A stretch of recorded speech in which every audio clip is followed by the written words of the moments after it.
예, 오늘 개인 투자자들은 좀 집중해 주십시오. 주식 관련된 이야기를 첫 인터뷰로 준비를 했는데요. 그제 새 정부의 세제 개편안이 국무회의 문턱을 넘어섰습니다. 그런데 주식 투자자들 사이에서 가장 쟁점이 되고 있는 대주주 양도세 기준은 이번 개편안에서 빠졌어요. 왜냐? 이건 정부의 시행령으로 선포되기 때문인데요. 결국 정부가 어떻게 결정하느냐에 따르는 겁니다. 아시다시피 정부가 지난달에 애초에 냈던 안은 주식 팔 때 양도세 내는 그 대주주 기준을 그 회사 주식 50억 원어치 이상 가진 사람으로 하고 있는 현행 규정을 10억 원으로 낮추겠다. 이런 거였습니다. 즉 어떤 회사 주식을 10억 원어치 이상 가지고 있으면 그 투자자는 이제 그 회사 대주주가 되는 거고요. 주식 팔 때 양도세를 내야 하는 거죠. 이런 안이 지난달에 발표가 되자 개인 투자자들이 거세게 반발했고 주식시장 급락했고요. 여당에서도 강하게 브레이크를 걸면서 일단 보류가 됐습니다. 근데 그때 반발이 워낙 컸기 때문에 저는 결론이 금방 날 줄 알았어요. 하지만 여전히 정부는 고민 중인 것 같습니다. 어떻게 결론이 날까요? 그 당시 강한 반기를 들었던 민주당 이소영 의원 지금부터 만나보죠. 이소영 의원님 어서 오십시오. 네, 안녕하세요. 이소영입니다. 요즘 개인 투자자들의 호프 이렇게 불리시더라고요. 아유, 그건 너무 과분한 평가고요. 그냥 제 나름의 의견을 많이 밝히고 있습니다. 예, 개인 투자자들의 목소리를 많이 귀담아 듣고 지금 대변하고 계시는 건데 지금 대주주 기준을 주식 보유액 50억 원으로 할 거냐 아니면 10억 원으로 낮출 거냐 아니면 그 중간쯤으로 할 거냐 결론이 안 난 거죠. 현재 공식적으로는 결론이 안 난 상황이고요. 당에서는 50억으로 유지할 것을 이제 두 차례에 걸쳐서 의견을 전달한 상태입니다. 근데 아까 말씀하신 것처럼 시행령으로 정하는 사항이기 때문에 당의 의견보다는 정부의 결단에 의해서 결정될 사안입니다. 제가 얼마 전에 한정혜 정책위원장하고도 인터뷰를 했었는데 그때 느낌은 금방 정부가 결론을 낼 것 같은 느낌이었는데 이렇게 정부가 고민하는 이유는 뭔가요? 저는 이제 시장의 불확실성을 제거하기 위해서는 빨리 결정돼야 된다는 주장을 계속 해오기는 했지만 이제 정부 입장에서 생각해 보면은 몇 가지 주저되는 사항은 있을 것 같습니다. 일단 첫 번째는 정부가 어떤 정책을 발표했는데 그거를 철회하고 없는다는 것 자체가 사실 정부 정책의 어떤 신뢰성이라거나 이런 것들에 문제가 생길 수 있기 때문에 그거는 신중할 수밖에 없는 문제일 것 같고요. 두 번째는 사실 이제 정책에 대한 여론의 반응이 시간의 흐름에 따라 조금 바뀌는 경우도 있잖아요. 그래서 즉각적인 반응을 보고 바로 의사결정 할 수도 있겠지만은 그래도 한 몇 주 정도는 여론을 지켜보자는 또 목소리도 내부에서 있었던 것 같습니다. 그래서 아직까지는 이게 최종 결론이 나지는 않은 상황이고요. 다만 제가 짐작하기로는 그래도 이제 9월이니까 외교 국면이 끝나고 9월에 접어들면 가닥이 타지지 않을까 생각 들고요. 그 대통령뿐만 아니라 정부의 많은 분들이 국민 여론을 굉장히 중요하게 의사결정에 반영하는 분들이거든요. 어떤 지금까지의 여러 가지 의사결정 봤을 때도요. 그래서 아마도 여론을 좀 민감하게 반영하는 방향으로 저는 결론이 나지 않을까라고 개인적으로 예상하고 있습니다. 아니 아직까지도 결론이 안 났으면 지금 정부에선 생각이 다른 거 아니야? 민주당 생각하고 이소영 의원 생각하고는 갭이 큰 거 아니야? 이런 얘기들 많이 하는데 이소영 의원 보시기에는 갭이 커서가 아니라 약간 신중하게 좀 시차를 두는 것이다. 시간을 두는 것이다. 이렇게 보신단 말씀이에요. 일단 정부 내에서는 여러 가지 의견이 혼재돼 있는 것 같고요. 그 안에서는 뭐 조세 정의를 더 중요하게 생각하는 분들 그리고 정부 정책이 발표된 이후에 철회되는 것은 문제가 있다는 분들 이제 그런 여러 가지 의견이 섞여 있는데 이제 그것들의 결론을 짓는 과정에서는 당연히 당보다는 정부가 신중할 수밖에 없다.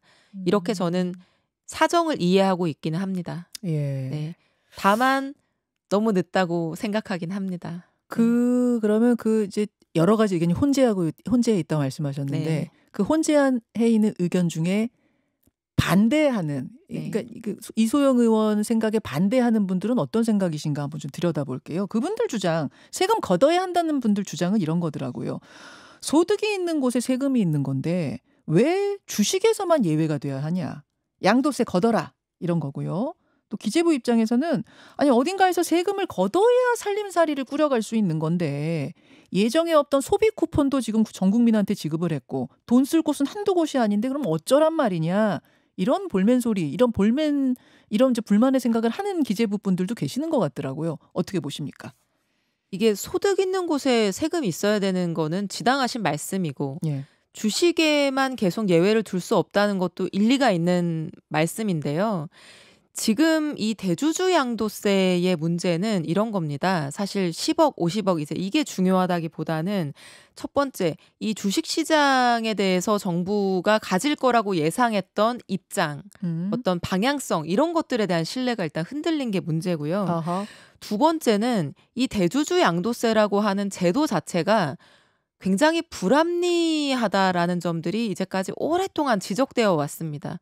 왜냐하면 이제 수익에 기반해서 부과하는 예컨대 작년에 폐지된 금투세 같은 컨셉하고는 다르게 대주주 양도세는 1년 중에 딱 하루 보유하고 있는 양을 기준으로 대상을 지정을 하거든요. 그러니까 하루만 회피하면 조세를 안 낼 수 있기 때문에 당연히 뭐 고속도로 톨게이트에서 유료 구멍이 있고 무료 구멍이 있으면 다 무료 구멍으로 빠져나가는 거죠. 당연하죠. 그래서 실제로는 회피할 수 있는 사람들은 다 회피를 하기 때문에 다 팔아버린다는 거죠? 그 네. 기준 잡는 날 전에? 네. 예. 이게 뭐 소득 있는 사람들한테 과세하는 것도 아니고 예.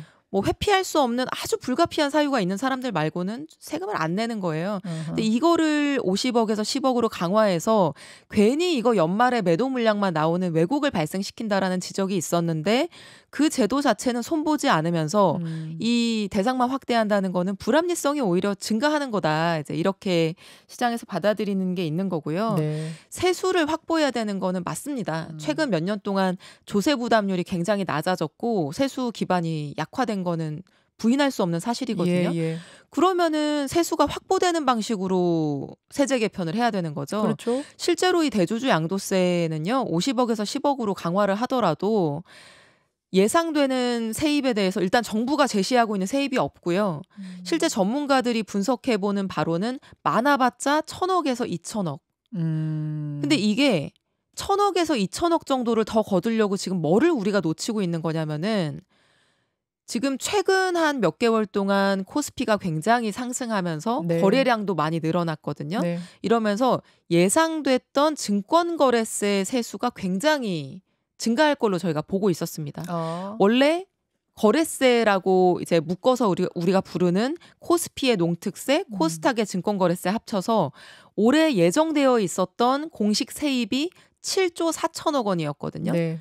근데 그거보다 한 1조에서 2조 정도 더 거칠 것이다. 왜냐하면 거래세는 매매 가격과 거래량에 연동하는데 코스피가 막 이렇게 올라가면서 거래량이 굉장히 늘고 매매 금액이 늘어나고 있었거든요. 근데 지금 이 세제 개편안 발표되고 나서 거래량이 30% 급감했고요. 지금 상승세도 멈춰섰죠. 그러면 지금 예상됐던 1조, 2조의 추가 거래세 세수가 날아갈 수도 있는 거거든요. 그렇군요. 그럼 이게 과연 무엇을 위한 거냐? 합리적인 제도도 아니고 그리고 실제 소득 있는 곳에 과세하는 아주 공정성을 높이는 방향도 아니고 세수가 오히려 줄어들지도 모르는 방안이고 그러니까 이러기 때문에 이제 많은 국민들께서 투자자분들께서 이렇게 하지 말고 더 합리적인 방식으로 하자. 그리고 좀 명확한 신뢰와 시그널을 달라 이렇게 요구하고 있는 것 같습니다. 그렇다면 50억 현행 유지 10억으로 낮추는 것 아니면 중간 어딘가쯤에 뭐 이른바 절충한 그 선택지 중에 이소영 의원은 어디가 적합하다고 보세요? 저는 당연히 50억으로 유지하는 게 맞다고 생각을 하고요. 그 주식 시장에 대해서 그러면 과세는 어떻게 할 것이냐 하는 문제에 대해서는 이렇게 취임하고 나서 2달 만에 급하게 결정할 것이 아니라 네. 조금 더 시간을 두고 합리적으로 종합적으로 신중하게 결정하는 게 좋을 거라 생각합니다. 알겠습니다. 9월 안에는 결정이 돼야 된다는 말씀이시고 왜냐하면 불확실성이라는 게 주식시장에서는 굉장히 안 좋은 거잖아요. 맞습니다. 네. 9월 후반으로 넘어가면요. 네. 그 50억으로 유지하는 결정을 하더라도 별로 환영을 못 받을 겁니다. 그 9월 후반도 아니고 초반에 좀 결정 내야 한다 그 말씀이세요? 네, 맞습니다. 근데 왜냐하면요. 지금 이런 거예요. 대한민국 주식시장은 18년 동안 박스에 갇혀가지고 변화가 없었거든요. 박스 피 이러잖아요. 네. 그래서 지금도 이게 대통령이 새롭게 바뀌고 또 누구보다도 자본시장에 대한 이해도가 높은 대통령이 당선이 되셨기 때문에 뭔가 바뀔 것 같아. 근데 정말로 바뀔까? 18년 동안 바뀌지 않았던 대한민국 주식시장이 바뀔까? 이런 기대감과 의구심이 공존하고 있는 상황이었던 거거든요. 네. 근데 그런 상황에서 새 정부의 첫 번째 주요 정책이 발표가 됐는데 부동산에서 자본시장으로 머니무브를 시키겠다라고 하는 이제 거대 담론과는 다르게 부동산에 대한 세제 강화나 어떤 세제 정책은 전혀 발표되지 않고 주식에 대해서는 세제를 강화하는 정책으로만 발표가 된 거예요. 그러니까 지금 이제 그 신뢰가 흔들리고 있단 말입니다. 근데 이 신뢰를 빠르게 다잡아서 아니야, 우리 방향은 이 방향이 맞아, 우리는 앞으로 나아갈 거야 라는 모습을 보여주지 않으면은 네. 지금 이 기대감으로 돌아올까 말까 하고 있었던 네, 많은 국민들과 어떤 그 기금의 자금들이 네. 돌아오지 않고 떠나게 되는 거고요. 이렇게 기대감을 한번 줬다가 실망을 주면 그 실망한 분들을 다시 기대감 갖게 하고 돌아오게 하는 거는 훨씬 더 많은 노력이 드는 겁니다. 그래서 더 오래 끌면 안 된다고 생각합니다. 잠깐 얘기가 좀 새는 것 같은데 네. 이소영 의원이 나오셨으니까 잠깐 여쭐게요. 얼마 전에 국회에서 구윤철 경제부총리한테 우리나라 PBR 얼마인 줄 아느냐 이거 질문하신 분이 이소영 의원이시죠? 네. 예. 그때 구 경제부총리가 PBR 10이라고 답변을 하셔가지고 최소한 주식을 한 주 이상 가지고 있는 사람들은 모두 깜짝 놀라는 그런 일이 있었습니다. 그 다음 날 이것 때문인지 모르겠지만 주식시장도 굉장히 좀 추락했고요. 이거 의도하고 질문하셨던 거예요? 아니요. 사실 네. 그날 제가 질의 전체 영상을 보시면 아시겠지만 예. 부동산과 관련된 질의를 하려고 준비해서 갔던 거였고요. 근데 이제 앞서서 다른 의원님들께서 이제 주식시장을 정책으로 부양할 수 있는 거냐 아니면 경제의 결과물일 뿐인 거냐 이제 이런 말씀을 하셔서 이제 우리나라의 경우에는 경제의 결과물이 아니라 정책으로 부양할 수 있다. 왜냐하면 우리 경제의 결과물, 기업들의 가치보다도 너무나 시장이 저평가되어 있기 때문에 PBR이 너무 낮기 때문에 이거를 정상화시키는 것만 해도 우리가 코스피 뭐 4천, 5천 갈 수 있다. 이 내용을 좀 첨언하기 위해서 얘기를 꺼냈던 거였었고요. 네. 근데 이제 저도 뭐 예상하지 못한 답변이 나와서 조금 당황했던 건 사실인데 네. 근데 이제 저는 그게 착오할 수 있다고 생각합니다. 순간적으로는. 왜냐하면 PBR, PER, ROE 이런 이제 개념들이 머릿속에 개념이 있다 하더라도 순간적인 답변을 할 때는 헷갈릴 수 있는 게 사실이거든요. 저도 가끔 헷갈릴 때가 있습니다. 예. 그런데 뭐 어쨌든 최근에 세제 개편한 이후의 여러 가지 상황 그리고 좀 부정적인 국민 여론 이런 거와 맞물리면서 좀 공교롭게 된 거죠. 네.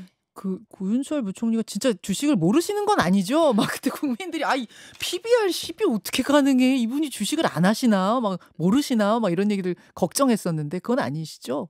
기재부에서 수십 년간 경제 관료를 하신 분이니까 그걸 모를 수는 당연히 없다고 생각하고 그 이후에 그 차회 다음 기일 전체 회의에 와서 네. 좀 소상하게 해명과 이제 본인의 생각, 의지 같은 것들을 설명을 해주셨고요. 또 어제 보니까 그런 유튜브 경제 채널에도 일부러 아마 시간을 내서 출연하셔가지고 유튜브 출연하셨더라고요. 네, 맞아요. 그 내용을 좀 불식시키기 위한 말씀을 하셨더라고요.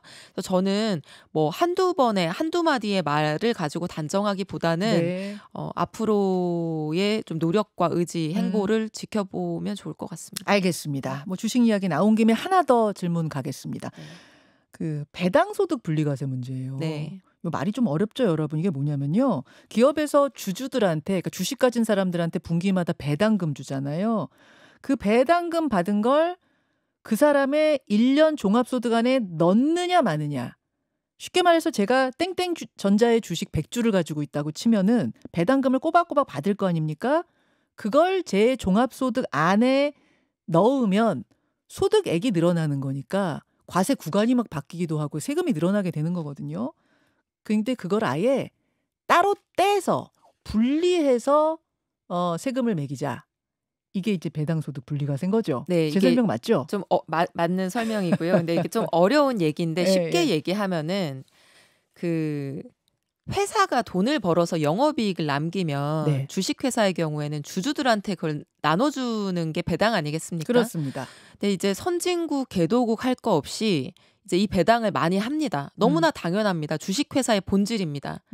투자를 받아서 네. 영업이익을 남겨서 그걸 이제 배분하는 게 주식회사의 본질이니까요. 그런데 우리나라 기업들은 아주 특이하게 배당을 잘 안 합니다. 우리나라 평균 배당 성향을 26%라고 하거든요. 네. 근데 선진국 평균은 50%, 그리고 신흥국 평균은 40%, 그리고 중국이나 인도도 우리나라보다 배당 성향이 높습니다. 그래요. 그리고 뭐 제조업이 많아서 배당을 할 여력이 없다 뭐 이렇게 얘기하시는 분들도 있는데요. 우리나라보다 제조업 비중이 높은 대만이나 중국도 우리보다 배당 훨씬 많이 합니다. 그러니까 아주 적게 하는 거예요. 비정상적으로. 근데 왜 이런 현상이 발생하느냐? 여러 가지 이유가 있겠지만 가장 큰 게 세금입니다. 이게 대주주 입장에서 생각을 해봐야 되는데요. 그러니까 우리 주식 가진 개인 투자자 입장 말고 대주주 입장에서도 네. 왜냐하면 세금 문제예요. 배당을 할지 말지 예. 얼마나 할지는 예. 개인 투자자들이 결정하는 게 아니라 대주주가 결정을 그렇죠. 하거든요. 기업이 결정하죠. 예. 근데 대주주 입장에서는요. 만약에 회사에 100억 원이 남았다. 예. 이거를 급여로 가져가는 것도 가능하고요. 예. 주주들한테 나눠서 배당을 하는 것도 가능하고 예. 또는 현금으로 유보했다가 주가에 그걸 반영해서 양도 차익을 얻는 것도 가능합니다. 예. 그런데 이 100억 원을 내가 급여로 다 가져가면 독식이 가능하지 않습니까? 그렇죠. 그때 내는 세금이 49.5%입니다. 종합소득의 합산과세죠. 근데 이거를 만약에 내가 30% 지분을 가지고 있는 대주주인데 네. 모든 주주들하고 배당으로 나눈다. 네. 그럼 100억 원을 다 독식할 수가 없고 30억만 가져가게 되겠죠. 그렇죠. 그때 적용되는 세율도 동일하게 49.5%입니다. 내가 독식하는 경우와 분배하는 경우가 예. 세율이 같은 겁니다. 그러면 경제적으로 그냥 이기적인 결정을 하는 대주주라고 하면 예. 당연히 독식하겠죠. 세금 어차피 세율이 똑같은데. 그리고 이거를 현금을 유보해서 이제 자본에 반영해가지고 그럼 이제 주가가 높아지게 되겠죠. 주가에 반영해서 양도 차익을 얻을 때 대주주한테 적용되는 세율은 27.5%입니다. 그러니까 배당하는 경우보다 그게 훨씬 세율이 낮은 거죠. 그러네요. 그러니까 아무도 배당을 할 이유가 없는 거죠. 이게 가장 불리한 선택지거든요. 대주주 이재용 회장이 이걸 배당을 하게끔 하는 어떤 유인책이 있어야 되는데 그런 게 없는 상황이다. 네. 예를 들면 그런 말이군요. 네. 그런데 자본주의 사회에서 기업한테 배당을 강제할 방법은 없습니다. 예. 그건 기업의 영업 자유를 침해하는 거니까요. 그래서 우리가 채택할 수 있는 것이 뭐 국민연금이나 이런 곳들이 배당 많이 하십시오. 이렇게 의견을 내는 간접적인 방법도 있지만 직접적으로 대주주한테 인센티브를 주는 겁니다. 그게 바로 배당 소득이 지금은 종합소득이 합산과세돼서 최고 세율이 49.5%지만 이 배당에 대해서는 따로 떼서 분리과세를 하겠습니다라고 하는 게 배당소득 분리과세입니다. 그래서 그렇게 하기로 결정했는데도 좀 문제가 있다고 보시는 거예요, 의원님? 지금 결정된 것도? 문제가 사실 정부안이 배당소득 분리과세 안이 발표가 됐는데 문제가 너무 많고 사실 제한된 시간에 말씀드리기 어렵지만 그중에 가장 큰 문제로 지적되는 게 세율입니다. 최고 세율. 아까 지방세를 포함해서 이제 제가 49.5%라고 말씀을 드렸는데요. 그럼 이걸 좀 깎아줘야지 유인 효과가 생기지 않겠습니까? 그렇죠. 그래야지 인센티브가 되는 거잖아요. 근데 정부가 발표한 게 33%거든요. 제가 지방세 빼고 그냥 더 쉽게 말씀드릴게요. 지금은 최고 세율이 지방세 빼고 국세만 45% 종합소득인데요. 그걸 35%로 낮추겠다는 겁니다. 이거를 보면 10%가 줄어드는 걸로 오해가 될 수 있는데요. 사실은 10%가 줄어드는 게 아닙니다. 왜냐하면 종합소득과 분리과세는 동등 비교하면 안 되거든요. 종합소득은 공제가 있습니다. 세금 공제가 있지. 세율은 45%지만 이거저거 밑에서 빼기 때문에 실질 세율은 그거보다 상당히 낮습니다. 근데 분리과세는 공제 없이 그냥 세율을 적용하는 거죠. 그러니까 실제로는 대주주 입장에서 줄어드는 세율이 한 자릿수라는 겁니다. 그렇군요. 그리고 아까 말씀드렸듯이 양도 차익으로 얻는 방식. 양도소득세율은 25%. 그럼 여전히 양도소득으로 하는 게 더 이익인 거죠. 그럼 어느 정도로가 돼야 좀 이 수정이 돼야 된다고 보세요? 제가 발의한 안이 최고세율 25%입니다. 그러면 그래도 두 자릿수 10몇 % 정도의 세율 인하가 생기는 거고 대주주 양도세율하고 동일하게 맞추는 거기 때문에 그래도 배당을 할 요인이 어느 정도는 생기는 거죠. 아하. 근데 정부 안하고 이제 제 안하고 최고세율이 한 10% 정도 차이가 나고 있습니다. 알겠습니다. 이 주식 이야기가 오늘 수치가 많이 나와서 좀 복잡해요. 네네. 그러다 보니 시간이 꽤 많이 갔는데 사실은 오늘 노란봉투법하고 더 센 상법에 대한 이야기도 좀 하려고 했는데 시간이 훌쩍 가버려서 한 번 더 나오셔야겠는데요. 이소영 의원님. 불러주시면 나오겠습니다. 이 이야기 따로 떼서 이 이야기는 또 재계 쪽에서 반발하는 목소리가 커가지고 네. 제가 한번 좀 질문 드리고 설명 듣는 시간 따로 갖겠습니다. 한 30초 남았나요? 이렇게 하면 코스피 5천 됩니까? 배당소득 분리과세가 제대로 되면 예. 저는 뭐 수치로 얘기하는 거는 별로 의미가 없지만 지금보다 훨씬 더 많이 좋아질 거라고 생각합니다. 왜냐하면 배당을 많이 하면 주주들이 장기 투자하는 문화가 정착이 되고요. 그럼 우리나라 코스피 자체의 체질이 개선이 됩니다. 네. 알겠습니다. 어제 구윤철 부총리도 5천 이야기 된다 하시더라고요. 네. 이소영 의원도 될 거다. 희망 주시는 거예요? 정책적 의지를 강하게 가지면 할 수 있습니다. 네, 기대하겠습니다. 네, 감사합니다. 여기까지 이소영 의원님 고맙습니다. 네, 감사합니다. 김현정의 뉴스쇼는 시청자 여러분의 참여를 기다립니다. 구독과 좋아요, 댓글 잊지 않으셨죠? 알림 설정을 해두시면 평일 아침 7시 10분 실시간 라이브도 참여하실 수 있습니다.